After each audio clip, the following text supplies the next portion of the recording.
മൂവിയാണ്, ഹിന്ദി സിനിമയാണ്. ബന്ദർ എന്നാണ് സിനിമയുടെ പേര്. അതിപ്പോൾ Toronto international film festival August September first വീക്കിൽ Toronto international film festival select ചെയ്തിട്ടുണ്ട് പടം. വളരെ എക്സൈറ്റഡ് ആയിട്ടൊരു ഫേസാണ്. കാരണം അനുരാഗ് കശ്യപിൻ്റെ സിനിമയിൽ വളരെ ഇൻട്രസ്റ്റിംഗ് ആയിട്ടൊരു വർക്കിംഗ് എക്സ്പീരിയൻസ് ആയിരുന്നു അദ്ദേഹത്തിന്.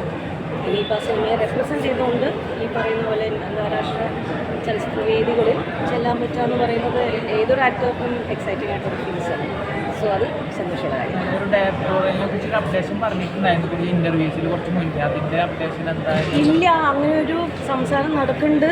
ബട്ട് ഇത് ഇന്ന സമയം എന്നൊന്നും തീരുമാനിച്ചിട്ടില്ല. പിന്നെ അത് ഇന്ദ്രൻ്റെ കാര്യമല്ല, ഇന്ദ്രനല്ലേ പറയേണ്ടത്. മാമിൻ്റെ പുതിയ എന്തെങ്കിലും എൻ്റെ ഒരു സിനിമ ഓണത്തിന് വരുന്നുണ്ട്. സിനിമയെക്കുറിച്ച് ഞാൻ കൂടുതൽ വിശേഷങ്ങൾ പറയില്ല, നിങ്ങൾ എന്നെ വഴി അറിഞ്ഞു. ഓണത്തിന് കുറേ ചിത്രങ്ങൾ വരുന്നുണ്ട്. ലോക വരുന്നുണ്ട്, ഓടിക്കുതിര വരുന്നുണ്ട്, ലാലേട്ടൻ്റെ പടം. എന്തെങ്കിലും ഏത് പടത്തിലാണ്? അത് ഞാൻ ഓണത്തിനൊരു ചിത്രമുണ്ട്, അതിന് സന്തോഷമുള്ള കാര്യമാണ്. എന്തായാലും എനിക്ക് തോന്നുന്നു ഇപ്പം നമ്മൾ ജൂലൈ അവസാനമായില്ലേ, ഓഗസ്റ്റ് 10 അപ്പോൾ പോസ്റ്റേഴ്സൊക്കെ റിലീസ് ചെയ്യും.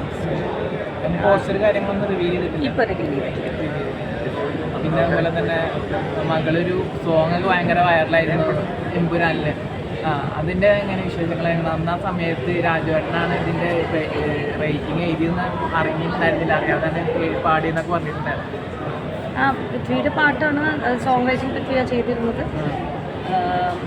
മോള് പാടി, അത് എല്ലാവർക്കും ഇഷ്ടപ്പെട്ടു പറയാൻ സന്തോഷമുണ്ട്. കുഞ്ഞുമോളും പാടിയിട്ടുണ്ടല്ലോ, അനിയൻ്റെ മോള് വന്നാലും പാടിയിട്ടുണ്ടല്ലോ. സോ സന്തോഷമാണ്.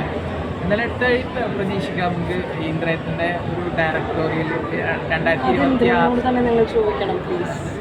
ആളൊരു വീട്ടിൽ സ്റ്റോറി കാര്യങ്ങളൊക്കെ ആയിട്ടുണ്ടോ? കുറേ കഥകൾ, പല കാര്യങ്ങളും നമ്മൾ സംസാരിക്കാറുണ്ട്. അതിൽ കുറേ കാര്യങ്ങൾ പ്രാവർത്തികമാകുന്നത് ചെയ്യാൻ പറ്റുമോ എന്നുള്ള ചിന്തകൾ, അങ്ങനത്തെ ടോപ്പിക്സൊക്കെ വന്നു പോകുന്നതേ ഉള്ളൂ. അല്ലാതെ ഇന്ന സമയം ഇന്ന ദിവസം അങ്ങനെയൊന്നും സംസാരിക്കാറില്ല. മാത്രമല്ല അത് ഇന്ദ്രജിത്തിൻ്റെ അവകാശമാണ്, അദ്ദേഹമാണ് സംസാരിക്കേണ്ടത്. അതിൽ അനിയൻ ഭാഗാവാൻ ചാൻസ് ഉണ്ടോ?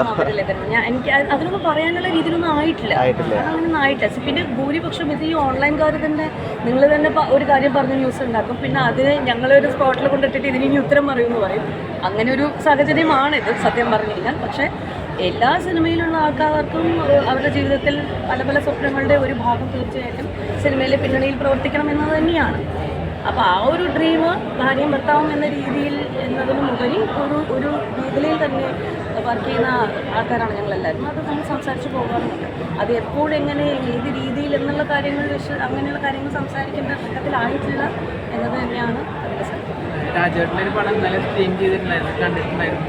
ഇല്ല, ഞാൻ ഇന്ന് വെച്ചിരിക്കുന്നത്.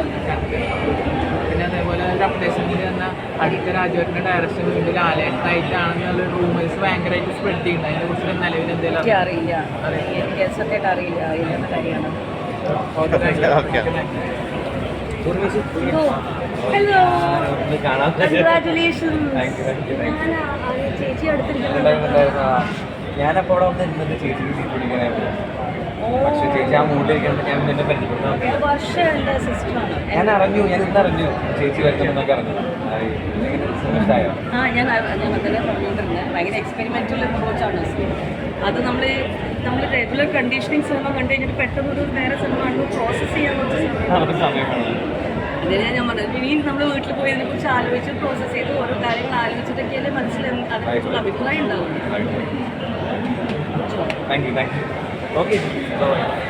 Thank you so much.